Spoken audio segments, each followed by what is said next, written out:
I know this is your first episode since leaving Nightly. What are you most excited about in this next chapter, and what types of stories are you hoping to really cover? Well, I think I'm most excited about the time and working full-time hand in hand with the best storytellers in the business. I've had in recent weeks the opportunity to drop a 5-part podcast on a Texas death row inmate you may have followed. And of course now this hour that we'll be reporting, it's exciting to have an hour or 2 hours or more to really delve into stories that matter. Absolutely. Now, this story that's airing on Friday, we know we don't want to give away too much information, but what stood out to you most in this case that you would say? Well, I appreciate that because there's some twists in the stories that a lot of us didn't see coming, and twists that unlike any I've seen on the program. So that's a big part of the program. But what stood out at me was how quickly we can see groupthink at work in all kinds of ways. But at the heart of this story is not only one man, how he became a suspect in his father's death, but it's also about the heart of the criminal justice system right now. One of the questions is, should police be able to lie to suspects? Because that's really the center of what you'll see in this program.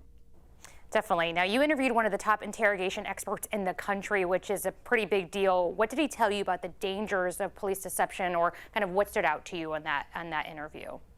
Yeah, we asked a former military intelligence officer to take a look at this interrogation and offer his thoughts, and he said two things really stood out at him: was the length of the interrogation, something like 17 hours, and also the fact that police slipped in a lie.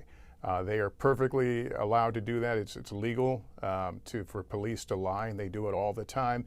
In this case, however, the revelation they made to him really changed, you could argue, changed the arc of the story and how he was perceived as a suspect. Really, my last question. I know you're busy. I know you made the move from Nightly to Dateline full time. What is it about Dateline that you love? I know there's a lot, but what is pretty much the heart for you that you love Dateline so much? No, I'm glad you asked that. I mean, they're the best. Dateline is among the best storytellers, not speakers, unfortunately, the best storytellers in the business. People that really know their craft.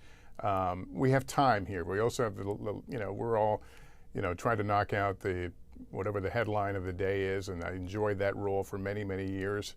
But now I'm working on stories that will take months to put together, potentially even years. To put together, and that's a luxury that that I think you have to respect and honor, and part of our legacy here. Thank you so much for your time. I really appreciate it. I know you're busy, and good luck as this new chapter. Thank you so much.